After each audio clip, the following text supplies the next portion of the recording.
Revêtons-nous de toutes les armes du jeu, afin de pouvoir tenir ferme contre les ruses du diable.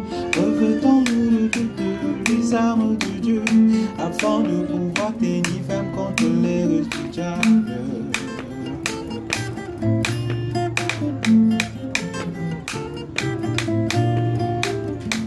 Revêtons-nous de toutes les armes de Dieu, afin de pouvoir tenir ferme contre les ruses du diable. Bien-aimés, peuple de Dieu, bonjour. Je m'en voudrais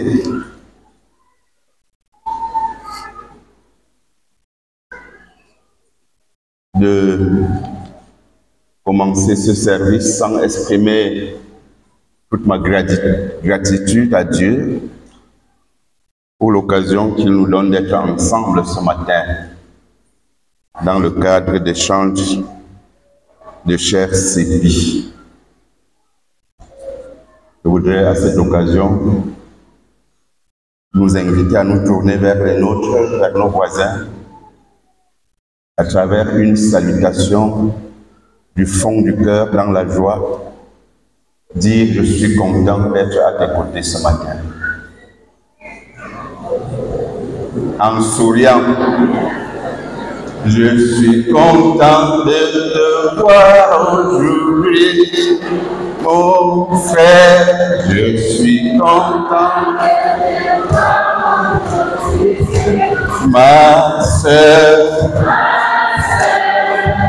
que Dieu te bénisse, je suis content de te voir aujourd'hui. Alléluia, je suis content de te voir aujourd'hui. Mon frère, je suis content. Parce que Dieu te bénisse, je suis content de te voir aujourd'hui. Je suis le pasteur Fouet-Jean. Tout à l'heure, le secrétaire paroissial a dit que c'est chacun qui devrait se présenter. Je crois que c'est le cadre pour moi de me présenter. Pasteur Fouet-Jean de l'Église évangélique du Cameroun, venu de la paroisse de Kozoa, pour que nous partagions l'évangile du Seigneur ce matin dans le contexte suscité, celui de l'échange de chers CEPI. Est-ce que nous pouvons nous incliner pour demander au Seigneur l'intelligence de sa parole? Prions Dieu. Seigneur notre Dieu, notre Père, il t'a plu après une semaine sous ta houlette, sous ta conduite, de nous rassembler ce matin côte à côte les uns les autres pour partager la même nourriture, pour puiser à la même source, pour apaiser nos inquiétudes, pour étancher notre soif et pour partager la même mission. Alors Seigneur, au moment où nous voulons t'écouter, dispose-nous maintenant à une écoute fervente, une écoute soutenue pour ce que tu as à nous dire. Et que ta parole que nous voulons maintenant suivre, Seigneur, s'enracine en nous pour ta gloire, au nom de Jésus-Christ. Amen. C'est dans l'Évangile qu'on trouve la vie et le pardon. Ouvrons notre cœur à sa grâce infinie, Dieu donnant tant de bien aux pécheurs. Auprès du Seigneur, avec lui sur la route, marchant de tout cœur en chant. En chantant, il sauve et guérit. Le doute, il est là. Suivons le chemin qui plus loin nous entraîne. Suivons le chemin qui plus loin au centre de la vérité. Et pendant que l'amour de Jésus nous enchaîne au règne de l'éternité. Auprès du Seigneur, auprès du Seigneur, avec lui sur la terre, marchant de tout cœur en chant. En chantant, il sauve et guérit. De toute il est là. Frères et sœurs, peuple de Dieu, le thème qui sous-tend notre message en cette circonstance, tel que formulé par le CEPI, est intitulé « Être une église ensemble ». Être une église ensemble, se référant de l'évangéliste Jean, que nous venons de suivre la lecture au chapitre 17, verset 21, afin que tout soit un, comme toi, Père, tu es en moi et comme je suis en toi, afin que eux aussi soient un en nous, pour que le monde croie que tu m'as envoyé. Cet évangile, nous le connaissons, je voudrais dire tous, pour son titre, par ce luthérien, ce théologien luthérien du XVIe siècle, donnant à ce récit de Jean chapitre 7, le titre de la prière sacerdotale. C'est celle que le Seigneur Jésus-Christ a adressée à son Père avant son arrestation. Et l'adjectif sacerdotal ici faisant allusion aux prêtres d'Israël qui offraient des sacrifices de purification des péchés du peuple. Ce sacrifice désormais ne sera plus celui d'un animal immolé dont le sang est répandu, mais ce sacrifice sera désormais celui de Christ, agneau de Dieu, qui par sa mort sur la croix ôte le péché du monde. Jésus ici, je voudrais dire, fait donc office du grand prêtre d'Israël. Frères et sœurs, peuple de Dieu, c'est au cours donc de cette prière sacerdotale que le Seigneur Jésus-Christ, la déclinant dans 3 intentions de prière, à savoir du verset 1 à 5, priant pour lui-même, du verset 6 au verset 19, priant pour ses disciples, et du verset 20 à 24, priant pour l'Église future, pour nous, que le Seigneur y adresse dans cette prière un bilan élogieux de son ministère, un bilan d'une mission bien accomplie. Alors ainsi, selon le thème de notre échange de chair, Église, être une Église ensemble, nous comprenons que toute notre attention doit être focalisée à la troisième intention de cette prière que le Seigneur Jésus-Christ adresse à Dieu, puisque notre thème s'inspire du verset 21, afin qu'il soit un. Afin que tout soit un, comme toi, Père, tu es en moi, et comme je suis en toi, afin qu'eux aussi soient un en nous, pour que le monde croit que tu m'as envoyé. Nous sommes des origines diverses. Nous ne sommes pas d'une même région, ni même d'un même village, ne parlant même pas un même langage ou bien une même langue.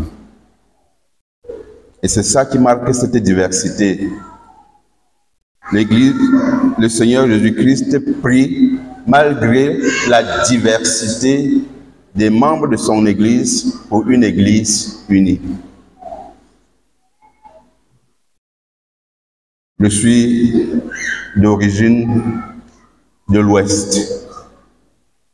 L'ancien qui m'accompagne ce matin, bien que de l'Ouest, n'est pas Bamileke comme moi, il est Bamoun. Et nous sommes pour la plupart du septentrion. Mais nous voici ensemble autour d'une même cause, être au service du Christ. Je prends cet exemple pour que nous comprenions la préoccupation du Christ dans cette prière. Être Église ensemble. Le Seigneur prie pour l'unité de son Église malgré sa diversité.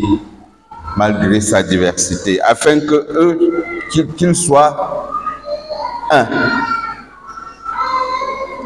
Frères et sœurs, c'est pertinent si nous pouvons comprendre le sens, saisir le sens, la signification de cette prière. Nous aurons dû tout simplement l'écouter, la garder et demeurer dans la louange et dans l'adoration. Une Église unie malgré sa diversité. Une Église riche par sa diversité, mais unie autour du Seigneur Jésus-Christ, qui est notre cause, notre motivation, qui est notre raison d'être.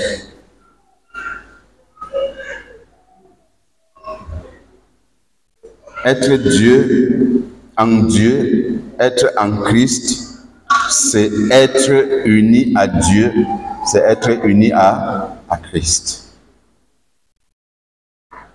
C'est être uni à Christ. Quel privilège et quelle richesse dans cette prière du Seigneur Jésus-Christ que d'être unis pour la cause de la gloire du Seigneur. Cette union que Jésus-Christ a spécialement demandée en faveur de ses disciples au verset 11. Le Seigneur au verset 21 demande que Dieu accomplisse cette union, cette unité pour les siens qui viendront, pour l'Église qui viendra bien après lui.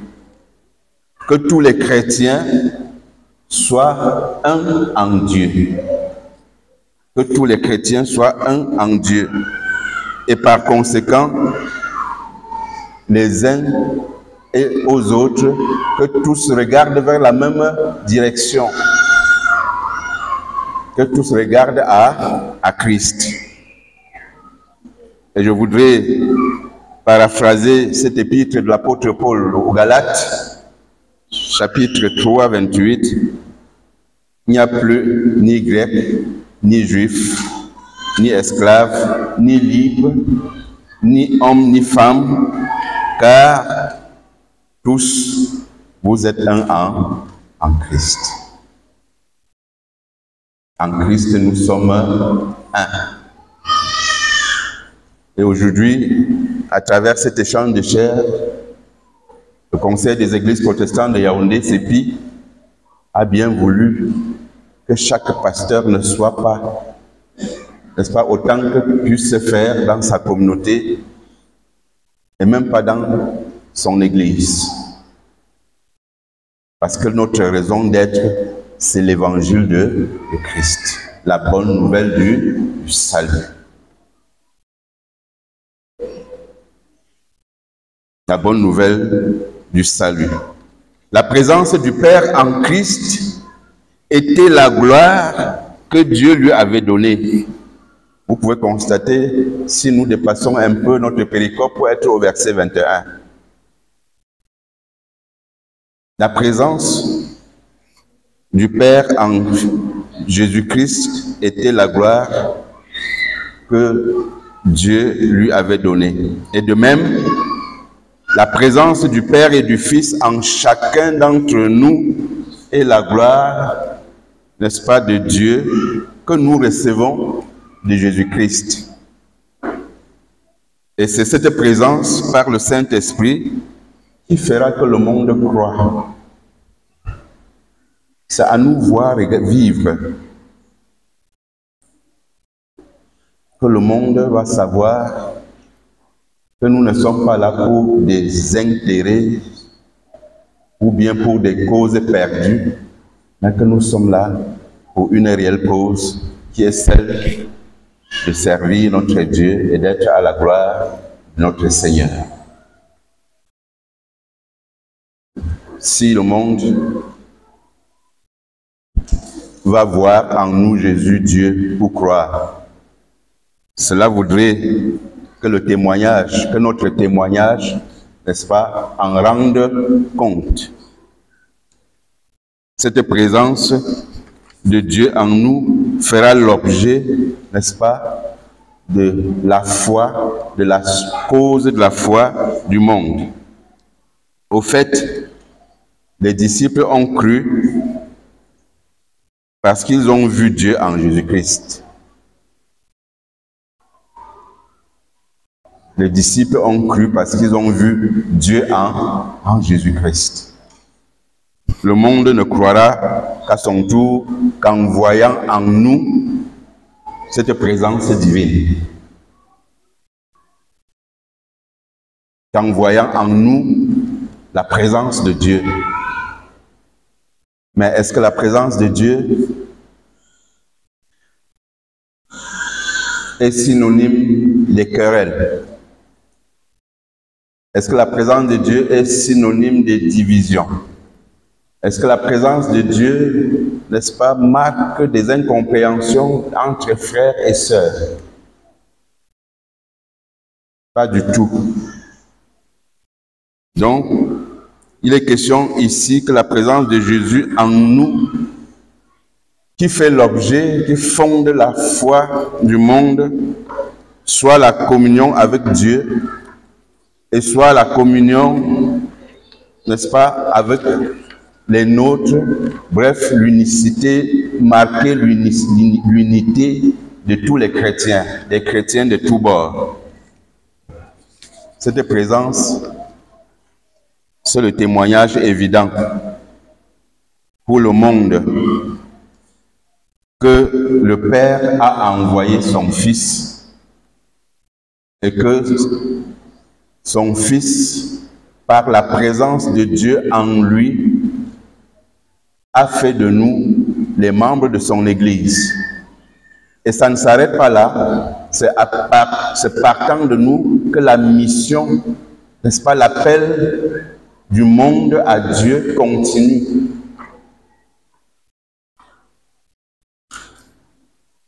Nous ne sommes plus au temps où le Seigneur Jésus-Christ marchait suivi par ses disciples. Il a fait d'eux des envoyés.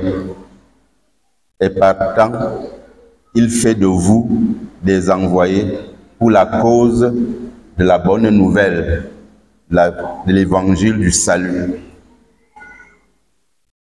Et pour que cette bonne nouvelle du salut impacte le monde, il faut cette unité dont Christ ici, dans sa prière, implore la grâce, la miséricorde de Dieu pour que son Église soit une Église unie, être une Église ensemble.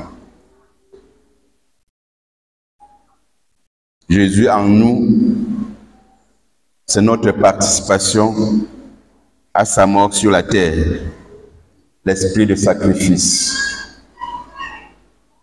l'esprit d'engagement, servir autant que Dieu nous donne des forces, que nous serons des outils entre ses mains pour sa gloire,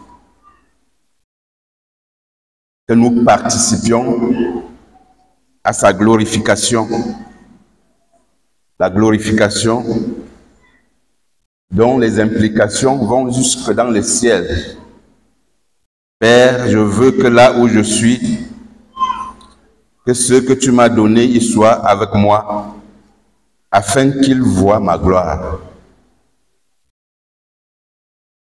Vivre la gloire de Dieu sera, en d'autres termes, la récompense de cette vie, de cet esprit de sacrifice qui engage chacun d'entre nous à la mission pour laquelle le Seigneur l'a appelé.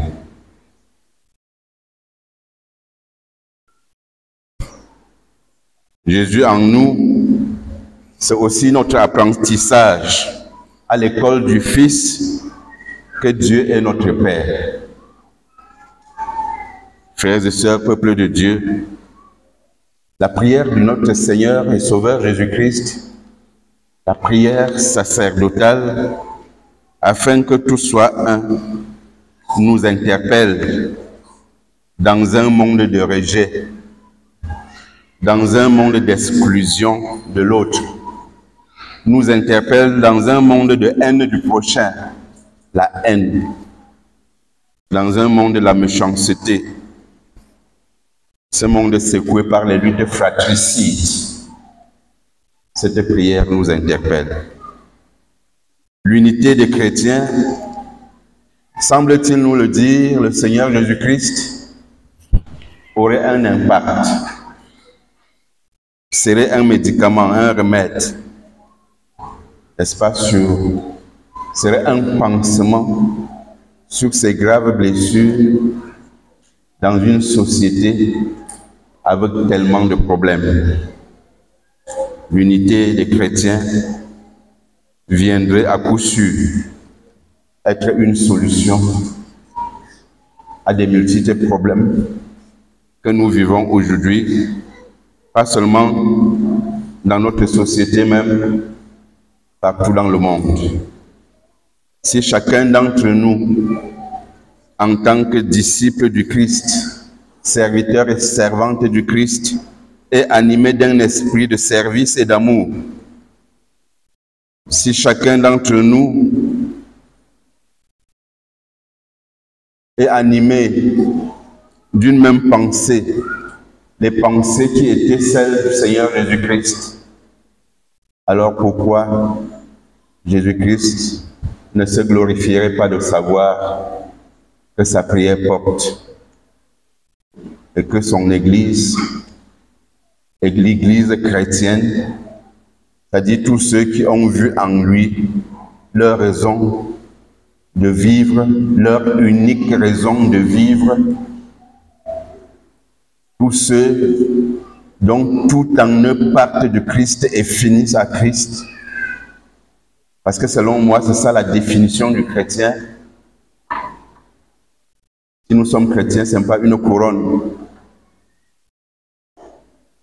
C'est parce que tout en nous devrait partir de Christ et finir à Christ. c'est parce qu'il doit être le centre de gravité de notre existence, de notre vie. Qu'il ne sorte de ta bouche aucune parole qui ne soit pour la gloire de Dieu. Aucun acte posé qui ne soit pour la gloire de Dieu. Aucune pensée qui ne glorifie Dieu. Si nous tous dans ce saint lieu sommes animés de cet esprit, dites-moi qu'est-ce qui ferait que Dieu ne se glorifie pas? Et si au-delà de la chapelle fraternelle luthérienne, chantant du même son, partout, tous ceux qui ploient sous la croix du Christ, sous le drapeau de son sacrifice, de son amour manifesté à la croix, dites-moi pourquoi, si les regards convergeaient vers les mêmes préoccupations, pourquoi Dieu ne se glorifierait-il pas? Et pourquoi le Seigneur Jésus-Christ ne dirait-il pas que sa prière a porté? Aujourd'hui, il veut que nous soyons une église ensemble, taisant nos querelles, nos divisions doctrinales et consorts. Bref, que chacun regarde à sa croix. En regardant à la croix, il n'y aura plus la chapelle luthérienne, la chapelle évangélique, la chapelle baptiste.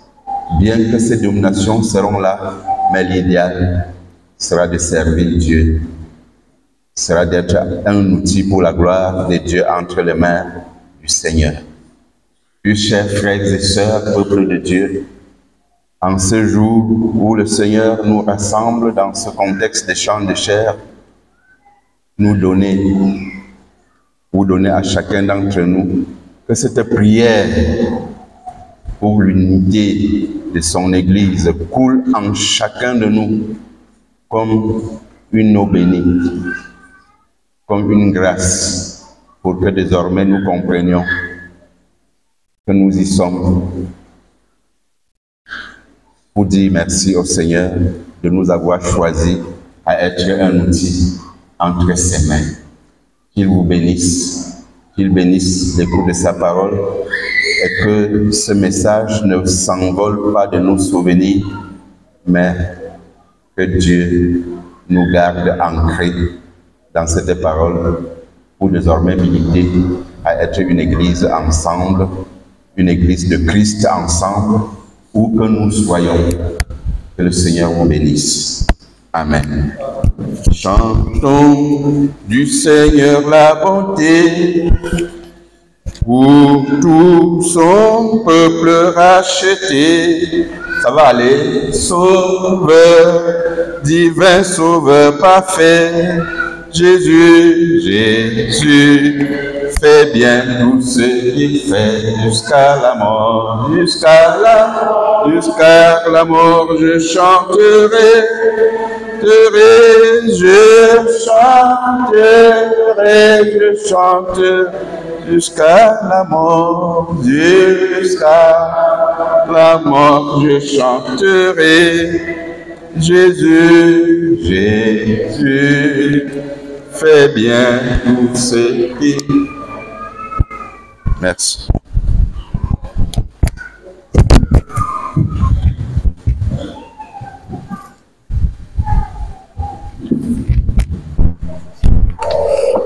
Alors, peuple de Dieu, nous disons merci à notre serviteur.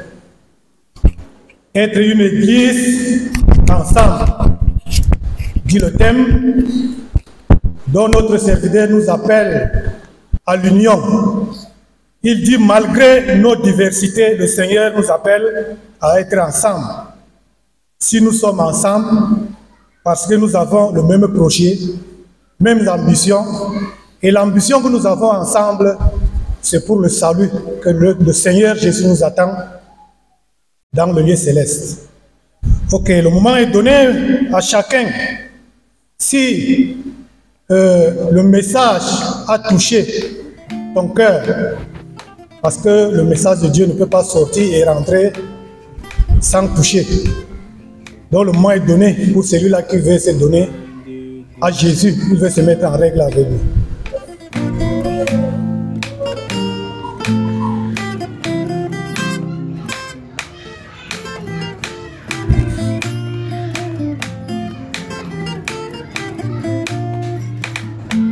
Revêtons-nous de toutes les armes du jeu, afin de pouvoir tenir ferme contre les russes du diable.